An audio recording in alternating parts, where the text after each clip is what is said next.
बिस्मिल्लाहिर्रहमानिर्रहीम। अस्सलाम वालेकुम स्टूडेंट्स। बच्चों, मैं हूं आपका फिजिक्स टीचर आदिल शहजाद और आपको मैं अपने यूट्यूब चैनल फिजिक्स वैली पे खुशामदीद कहता हूं। बच्चों, आज के लेक्चर में हम डिस्कस करने जा रहे हैं पार्ट 1 की फिजिक्स का chapter number 2 vectors and equilibrium का लास्ट टॉपिक, जिसका नाम है इक्विलिब्रियम। इस चैप्टर के बच्चों मैं 13 लेक्चर्स अपलोड कर चुका हूँ। ये लास्ट लेक्चर है। पहले जो 13 है उनमें हमने सारी चीज़ें वेक्टर्स के बारे में, वेक्टर की एडिशन, उनकी रिप्रेजेंटेशन, उनकी मल्टीप्लिकेशन, वो सारी चीज़ें डिस्कस की हैं। इम्पोर्टेंस में बच्चों वो तमाम के तमाम लेक्चर्स एक तरफ और ये इक्विलिब्रियम वाला लेक्चर एक तरफ, ये उन सब के बराबर है। तो आपने इसको ना सिर्फ कह लें कि मेमोराइज करना है, याद करना है, बल्कि आपने अंडरस्टैंड करना है कि इक्विलिब्रियम होता क्या है, उसकी टाइप्स क्या हैं, उसके आप कह लेंगे कंडीशंस क्या हैं, इक्विलिब्रियम कहाँ कहाँ पे एप्लीकेबल हो सकता है और किन वजूहात की बुनियाद पे इक्विलिब्रियम कायम नहीं रह सकता। ये तमाम चीज़ें आप सीखेंगे आज के लेक्चर में। बच्चों ना, सबसे पहले आपको ये स्क्रीन पे ये पत्थर नज़र आ रहे होंगे, ज़रा देख के बताएं कि आखिर ये किस तरह से ऐसे एडजस्ट हो सकते हैं। इसके अलावा और भी बहुत सी एग्जाम्पल हैं, आप अपनी डेली लाइफ में देखते हैं कि जैसे चाइनीज़ जो सर्कस में लोग डिफरेंट टास्क परफॉर्म कर रहे होते हैं, वो किस तरह से परफॉर्म कर रहे होते हैं। इन सारी चीज़ों में बच्चों एक ही चीज़ है जो अमल दखल जिसका है, वो क्या है? इक्विलिब्रियम। आइए स्टार्ट करते हैं कि इक्विलिब्रियम होता क्या है। बच्चों, इक्विलिब्रियम जो है आपके पास सुकून की हालत का नाम है। इक्विलिब्रियम क्या है? सुकून की हालत। इसका मतलब क्या है कि कोई भी चीज़ आपके पास जो बिल्कुल रिलैक्स मूड में है, जो डिस्टर्ब नहीं है, उसको आप कहते हैं कि वो इक्विलिब्रियम की हालत में। डेफिनेशन देखते हैं। If a body is at rest, अगर एक जिस्म, एक बॉडी रुकी हुई है, रेस्ट में है या मूव कर रही है यूनिफॉर्म वेलोसिटी से, तो आप क्या कहते हैं? Is said to be in equilibrium. मतलब एक बॉडी रेस्ट में है, रुकी हुई है, बिल्कुल स्टिल है, या वो मूव कर रही है यूनिफॉर्म वेलोसिटी से, तो आप कहते हैं कि वो इक्विलिब्रियम है। 3 बातें बच्चों आपने याद रखनी है, टॉपिक आपको समझ आ जाएगा। सबसे पहली बात क्या है? बॉडी रेस्ट में होगी या मूव कर रही होगी यूनिफॉर्म वेलोसिटी के साथ। दूसरी बात बच्चों, इक्विलिब्रियम में जो बॉडी होगी उसके ऊपर कोई नेट फोर्स एक्ट नहीं करेगी। कोई भी बॉडी जब इक्विलिब्रियम में होगी तो उसके ऊपर कोई भी नेट फोर्स एक्ट नहीं करेगी, ना ही उसके ऊपर नेट टॉर्क एक्ट करेगा। टॉर्क मैं आपको पढ़ा चुका हूँ लास्ट लेक्चर में, वो डिटेल लेक्चर है, वो आप सीख सकते हैं। वो मैं अब यहाँ पे आपको डिटेल से नहीं बताऊंगा, बट टॉर्क के बारे में याद है, नेट टॉर्क क्या होगा? 0 होगा। और लास्ट बात जो है, लीनियर एक्सेलरेशन या एंगुलर एक्सेलरेशन, ये दोनों क्या होने चाहिए? 0 होने चाहिए। इक्विलिब्रियम अगर बॉडी रेस्ट में होगी या यूनिफॉर्म मोशन से मूव कर रही होगी, उसके सम ऑफ ऑल द फोर्सेस 0 होंगी, टार्क भी 0 होगा, या आप एक्सेलरेशन कह सकते हैं 0 होने चाहिए। अब बेटे ना, आपके पास इसकी एग्जांपल में एक बुक है, कोई एक बॉक्स है जो टेबल के ऊपर रेस्ट की हालत में पड़ा है। इट मीन्स कि वो किस फॉर्म में है? वो इक्विलिब्रियम की हालत में है। या दूसरी बात, अगर आप देखें, एक गाड़ी है, एक कार है जो मूव कर रही है यूनिफॉर्म वेलोसिटी। ये एक कार है, गाड़ी, ये यूनिफॉर्म वेलोसिटी से बच्चों मूव कर रही है, मतलब इक्वल इंटरवल ऑफ टाइम में इक्वल डिस्प्लेसमेंट कवर कर रही है, तो ये इक्विलिब्रियम में है। या आपका छत वाला पंखा, सीलिंग फैन, इसकी जो मोशन है, अगर ये ऑफ है, रुका हुआ है, तो ये रेस्ट में ऑलरेडी किस हालत में है? इक्विलिब्रियम में है। लेकिन अगर ये यूनिफॉर्म वेलोसिटी से रोटेट कर रहा है तो फिर भी ये किस हालत में होगा? इक्विलिब्रियम में होगा। बच्चों, डेफिनेशन में 2 बातें आपने देखी, रेस्ट में या मूविंग में यूनिफॉर्म वेलोसिटी। यहीं से आप इसकी टाइप्स का अंदाजा लगा लेते हैं। इक्विलिब्रियम की बच्चों आप टाइप्स देखते हैं, मेन इसकी 2 टाइप्स हैं। बच्चों, कितनी टाइप्स है इक्विलिब्रियम की? 2 टाइप हैं। पहली, स्टैटिक इक्विलिब्रियम। स्टैटिक इक्विलिब्रियम बच्चों क्या होता है? When a body is at rest, जब एक बॉडी रेस्ट में होगी तो आप कहते हैं कि वो किस हालत में है? वो सर स्टैटिक इक्विलिब्रियम में है। जब बॉडी रेस्ट में होगी तो कौन से इक्विलिब्रियम में होगी? स्टैटिक इक्विलिब्रियम में। अब बेटा, स्टैटिक इक्विलिब्रियम में अगर बॉडी रेस्ट में है, सो दैट एक कार है या कोई स्टूडेंट है या बुक एक टेबल के ऊपर रेस्ट में पड़ी हुई है, तो उसकी वेलोसिटी क्या है? 0 है। अब जब आप जानते हैं कि एक्सेलरेशन बच्चों क्या होता है, ये गाड़ी है यहाँ पे बच्चों, ये गाड़ी सो दैट रेस्ट में है, v इसकी क्या है 0 है, और एक्सेलरेशन क्या होता है rate of change of velocity. जब वेलोसिटी 0 है तो एक्सेलरेशन भी क्या होगा 0 होगा। अब इसी तरह से बच्चों जो फोर्स होती है वो होती है ma according to Newton second law. जब एक्सेलरेशन 0 होगा तो बच्चों फोर्स भी जो इसके ऊपर एक्ट करने वाली है वो क्या होगी 0 होगी। जब बच्चों आपके पास नेट फोर्स 0 होगी तो बॉडी किस कंडीशन में होगी, किस हालत में होगी, इक्विलिब्रियम की हालत में होगी। तो यहाँ से आपने क्या सीखा, अगर बॉडी रेस्ट में होगी तो आप कहेंगे कि वो इक्विलिब्रियम में है। अब दूसरी आपके पास जो टाइप है वो है डायनामिक इक्विलिब्रियम, यूनिफॉर्म वेलोसिटी वाला केस। तो when A body is moving with uniform velocity, जब एक बॉडी यूनिफॉर्म वेलोसिटी से मूव कर रही होगी तो आपके पास आप बोलेंगे कि वो डायनामिक इक्विलिब्रियम में है। यूनिफॉर्म वेलोसिटी में होगी तो किस हालत में होगी, डायनामिक इक्विलिब्रियम। अब बच्चों देखें जरा, बॉडी यूनिफॉर्म वेलोसिटी में है, मतलब आपकी जो वेलोसिटी है वो कांस्टेंट है, सपोज है, तो चेंज इन वेलोसिटी क्या होगी 0 होगी। जब वेलोसिटी चेंज ही नहीं होगी तो एक्सेलरेशन क्या होगा बच्चों, वो भी क्या होगा 0 होगा। और जब एक्सेलरेशन 0 होगा तो फोर्स आपके पास क्या होगी 0 होगी। और जब फोर्स होगी तो हम जानते हैं कि बॉडी किस हालत में होगी, सुकून की हालत में होगी या इक्विलिब्रियम में होगी। तो ये बेटे दो टाइप हैं इक्विलिब्रियम की।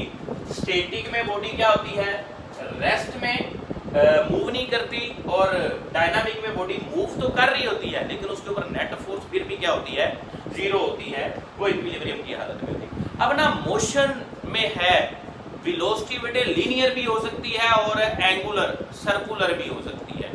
जैसे आपके पास फैन है, पंखा अगर चल रहा है तो वो आपको पता है उसकी मोशन एंगुलर है, और गाड़ी जो है वो स्ट्रेट मूव कर रही है तो उसकी मोशन लीनियर है। अब इस डायरेक्शन में गाड़ी जा रही है तो वो लीनियर मोशन में है। जब फैन के आपको पता है कि फैन की रोटेशन होगी, ये घूमेगा। इसमें दो टाइप हैं डायनामिक इक्विलिब्रियम। पहली है ट्रांसलेशनल इक्विलिब्रियम। ट्रांसलेशनल इक्विलिब्रियम बेटे आपके पास क्या होता है, when a body is moving with uniform linear velocity. Linear velocity जो है वो अगर यूनिफॉर्म होगी, कौन सी बच्चों वेलोसिटी, लीनियर वेलोसिटी यूनिफॉर्म होगी तो आप बोलेंगे कि बॉडी कौन से इक्विलिब्रियम में है, ट्रांसलेशनल इक्विलिब्रियम में। बच्चों बात वही है। और अगर लीनियर वेलोसिटी कांस्टेंट है यहाँ पे तो चेंज इन वेलोसिटी क्या होगी 0 होगी। जब चेंज इन वेलोसिटी 0 होगी तो आपके पास एक्सेलरेशन क्या होगा बच्चों, वो भी क्या होगा 0 होगा, और लीनियर एक्सेलरेशन 0 होगा। यहाँ पे एमसीक्यूज आपने याद रखना है। ट्रांसलेशनल इक्विलिब्रियम में लीनियर एक्सेलरेशन क्या होता है 0 होता है। जब एक्सेलरेशन 0 होगा तो फोर्स भी क्या होगी 0, और जब फोर्स 0 होती है बच्चों तो बॉडी किस हालत में होती है, इक्विलिब्रियम की हालत में होती है। अगर ये गाड़ी आपके पास ये लीनियर वेलोसिटी कांस्टेंट वेलोसिटी से मूव कर रही है तो इसके ऊपर लगने वाला एक्सेलरेशन भी 0 है और फोर्स भी 0 है, और ये किस हालत में होगी, ट्रांसलेशनल इक्विलिब्रियम में। दूसरी बेटे आपके पास टाइप है इसकी रोटेशनल इक्विलिब्रियम। रोटेशनल बेटे अब एंगुलर मोशन आ गई है। When a body is moving with uniform angular velocity. अब जब जो यूनिफॉर्म वेलोसिटी है वो एंगुलर है, एंगुलर यूनिफॉर्म वेलोसिटी से मूव करेगी तो इक्विलिब्रियम जो होगा वो रोटेशनल होगा। अब बेटे एंगुलर वेलोसिटी को आप चैप्टर नंबर 5 में डिटेल से पढ़ेंगे, ओमेगा से रिप्रेजेंट करते हैं। अब ये कांस्टेंट है, चूंकि ये कांस्टेंट है तो चेंज इन ओमेगा क्या होगा 0, और अगर ये 0 होगा तो आप जानते हैं एंगुलर एक्सेलरेशन भी क्या होगा, वो भी क्या होगा 0 होगा। जब एंगुलर एक्सेलरेशन 0 होता है तो बेटे यहाँ पे टॉर्क प्रोड्यूस होता है। टॉर्क क्या होगा आई अल्फा हम रिप्रेजेंट करते हैं, और ये 0 आप पुट करेंगे तो टॉर्क भी क्या होगा 0 होगा, और बॉडी किस हालत में होगी, इक्विलिब्रियम में होगी। ये आई क्या है, ये बिल्कुल ऐसे ही जैसे F = m में होता है, लेकिन एंगुलर मोशन में हम क्या यूज करते हैं, मूवमेंट ऑफ इनर्शिया को यूज करते हैं, इसलिए अल्फा लगाया है। बाकी चैप्टर नंबर 5 में आप डिटेल से डिस्कस करें। इसमें बेटे रोटेशनल इक्विलिब्रियम में की एग्जांपल अगर लें आप तो सीलिंग फैन, पंखा जो है उसकी मोशन, आपकी मोशन ऑफ अर्थ ज़मीन अपने एक्सिस के गिर्द जो मूव कर रही है और इसके अलावा जो सूरज के गिर्द घूम रही है उसकी भी मोशन जो है वो इसी रोटेशनल इक्विलिब्रियम की एग्जांपल है। अब बेटे ना हमने डिस्कस करनी है इसकी कंडीशन नेक्स्ट। पहले अभी हमने देखी है इसकी टाइप्स, ये शॉर्ट क्वेश्चन इनसे आ सकता है। अब देखते हैं कि इक्विलिब्रियम की कंडीशन कौन सी हैं, इनको लेके आगे चलते हैं। इक्विलिब्रियम की बच्चों ना दो कंडीशन हैं। फर्स्ट कंडीशन आपके पास एक है और दूसरी सेकंड कंडीशन है। फर्स्ट कंडीशन ऑफ इक्विलिब्रियम क्या कहती है? फर्स्ट कंडीशन ऑफ इक्विलिब्रियम बच्चों आपको कहती है कि sum of all the forces acting on a body is equal to zero. मतलब किसी बॉडी के ऊपर लगने वाली तमाम की तमाम फोर्सेस का सम क्या होना चाहिए? जीरो होना चाहिए। अगर आप कहते हैं कि बॉडी इक्विलिब्रियम में है, इसको एक एग्जांपल से समझते हैं। सपोज दैट आपके पास यहाँ पे कोई एक मैस है, कोई एक बॉडी है, ये एक बॉक्स है, ठीक है। ये बेटे एक बॉक्स है जो यहाँ पे पड़ा हुआ है किसी सरफेस के ऊपर, किसी टेबल के ऊपर कह लें या किसी सरफेस के ऊपर। अब बेटे ना इस टाइम इसके ऊपर एक तो इसके वेट की फोर्स है जो डाउनवर्ड फोर्स लग रही है, वेट की फोर्स डाउनवर्ड लग रही है, आप इसको Fw कह दें। और एक नॉर्मल फोर्स है जो ये टेबल इसको ऊपर की तरफ लगा रहा है, वो आप कह लेंगे यहाँ पे ये फोर्स लग रही है, आप Fn कह दें, F नॉर्मल कह दें। अब अगर तो ये मूव आप इसको करवा रहे हैं, मूव करवाते हुए इसकी सपोज दैट यहाँ पे फॉरवर्ड फोर्स लग रही है, फॉरवर्ड कह दें। और जब आपके पास ये टेबल के ऊपर फॉरवर्ड मूव करेगा तो फ्रिक्शन की फोर्स एक लगेगी जो कि क्या होगी? ऑपोजिट डायरेक्शन में होगी, ये F फ्रिक्शन कह रहे हैं। ठीक हो गया।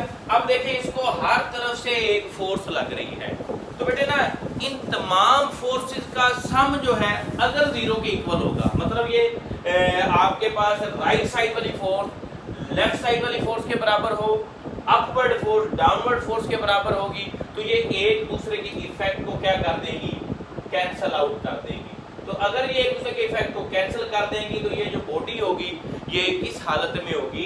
इक्विलिब्रियम की हालत में होगी। और इस कंडीशन को आप बोलते हैं फर्स्ट कंडीशन ऑफ इक्विलिब्रियम। अब इसके अलावा आप कह लें कि अगर बॉडी जो है उसके ऊपर वो प्लेनर फोर्सेज लग रही हो, मतलब एंगल बन रहा हो कोई, तो आप बेटे उस फोर्स के कंपोनेंट ड्रा करेंगे। तो आप कहते हैं कि इसमें क्या कहते हैं, इस फॉर्म में कि sum of all the forces, या आप कह लेंगे उनके जो कंपोनेंट हैं, एक्स कंपोनेंट और वाई कंपोनेंट जो है उनका सम भी क्या होना चाहिए? जीरो होना चाहिए। अगर एक्स कंपोनेंट और वाई कंपोनेंट फोर्सेस का सम जीरो होगा तो आप कहेंगे कि वो बॉडी क्या होगी? इक्विलिब्रियम में होगी और उसकी फर्स्ट कंडीशन क्या हो जाएगी? सेटिस्फाई हो जाएगी। तो फर्स्ट कंडीशन ऑफ इक्विलिब्रियम क्या है? Sum of all the forces acting on a body must be equal to zero. Second condition बच्चों आपको क्या कहती है? सेकंड कंडीशन होती है sum of all the torques. एक बॉडी के ऊपर लगने वाले तमाम के तमाम टॉर्क्स का सम क्या होना चाहिए? जीरो होना चाहिए। याद करें 3 पॉइंट मैंने आपको शुरू में बताए थे, बॉडी रेस्ट में हो या आपके पास यूनिफॉर्म मोशन में हो। दूसरे नंबर पर नेट फोर्स का सम जीरो हो या नेट टॉर्क का सम जीरो हो, तो बॉडी किस हालत में होगी? इक्विलिब्रियम में होगी। तो दूसरी कंडीशन ये है basically sum of vector sum of all the torques, तमाम के तमाम टॉर्क्स जो लग रहे होंगे बॉडी, उनका सम क्या होना चाहिए? जीरो होना चाहिए। ये मैथमेटिकल फॉर्म है, sigma summation tau is equal to zero. आप इसको इस तरह से लिख सकते हैं sum of anticlockwise torque must be equal to clockwise torque. अगर ये बराबर होंगे तो आपके पास सेकंड कंडीशन सेटिस्फाई होगी। इसको समझने के लिए मैंने यहाँ पे एक रोड, एक बॉडी ड्रा की है। सपोज दैट इसके ऊपर बेटे यहाँ पे एक फोर्स लगाता हूँ, इस डायरेक्शन में मैं क्या अप्लाई करता हूँ? फोर्स। ठीक है, ये फोर्स है आपके पास सिंपल F है। अब ये जैसे ही मैं यहाँ पे इसको फोर्स लगाऊंगा तो ये बॉडी क्या कर जाएगी? रोटेट कर जाएगी। किस डायरेक्शन में? एंटी क्लॉकवाइज डायरेक्शन में, मतलब इसमें एंटी क्लॉकवाइज टॉर्क प्रोड्यूस होगा और ये इतना इसका क्या होगा? मूवमेंट आर्म होगा। सही हो गया। मैं यहाँ पर लिख भी देता हूँ एंटी क्लॉकवाइज टॉर्क, आपके पास वो दैट आ गया आर एफ। ठीक हो गया। अब बच्चों मैं क्या करता हूं, इसके ऊपर यहां पे दोबारा से एक यहां पे भी क्या करता हूं, सेम मैग्नीट्यूड की क्या कर देता हूं, फोर्स अप्लाई कर देता हूं। जब मैं यहां पे फोर्स अप्लाई करूंगा तो इससे भी यहां पे क्या होगी, एक रोटेशन प्रोड्यूस होगी, वो इस डायरेक्शन में होगी आपके पास। पहले एंटी क्लॉकवाइज हुई है, अब किस डायरेक्शन में होगी, क्लॉकवाइज डायरेक्शन में रोटेशन होगी। और यहाँ में भी आपके पास ये क्या एक्ट करेगा, टॉर्क एक्ट करेगा। ये आपके पास आ गया क्लॉकवाइज टॉर्क। ये बेटे इसके ऑपोजिट है, तो मैं इसको माइनस आर एफ पी लिख सकता हूं। ठीक हो गया। अब अगर मैं इस बॉडी के ऊपर लगने वाला टोटल टॉर्क मालूम करता हूं, सिग्मा टॉर्क समेशन, तो आपके पास ये वाला टॉर्क एंटी क्लॉकवाइज, मैंने कहा ये दोनों बराबर होने चाहिए। अब अगर ये बराबर हैं तो मैं इनको ऐड करता हूं, आर एफ दूसरे की डायरेक्शन ऑपोजिट है, वो हो जाएगा माइनस आर एफ। तो ये आपस में क्या हो जाएंगे, कैंसिल आउट। तो sum of all the torques must be equal to 0। ये बच्चों सेटिस्फाई होगी second condition of equilibrium. First condition में क्या होना चाहिए, sum of all the forces is equal to 0। Second condition में sum of all the torques is equal to 0। और आप अगर चाहते हैं, अगर आपके पास पूछा जाए या एमसीक्यू आ जाए कि कंप्लीट इक्विलिब्रियम के लिए क्या चीज जरूरी है, तो बच्चों किसी भी बॉडी के कंप्लीट इक्विलिब्रियम में होने के लिए इन दोनों कंडीशंस का सेटिस्फाई होना बहुत जरूरी है। किसी भी बॉडी के इक्विलिब्रियम के लिए दोनों कंडीशन का सेटिस्फाई होना बहुत जरूरी है। उसके ऊपर लगने वाले तमाम फोर्सेस का सम भी 0 हो, और उसके ऊपर लगने वाले तमाम जो टॉर्क्स हैं, जो घुमाव का असर है, उनका सम भी क्या होना चाहिए, 0 होना चाहिए। तो बेटे ये था आज का लेक्चर, जिसमें हमने इक्विलिब्रियम को देखा, इक्विलिब्रियम सुकून की हालत को, उसकी टाइप्स, उसके बाद उसकी कंडीशंस को, और बहुत सारी डेली लाइफ एग्जांपल को डिस्कस किया। होप सो आपको इस लेक्चर की समझ आ गई होगी। अगर आपको लेक्चर बच्चों अच्छा लगा है तो चैनल को सब्सक्राइब करना मत भूलिएगा, और अपने दूसरे फ्रेंड्स के साथ भी लाजमी शेयर कीजिएगा, और कमेंट सेक्शन में लाजमी बताया करें कि आपको लेक्चर कैसा लगा। इंशाल्लाह नेक्स्ट वीडियो में नेक्स्ट लेक्चर के साथ मिलते हैं, तब तक के लिए अल्लाह हाफिज़।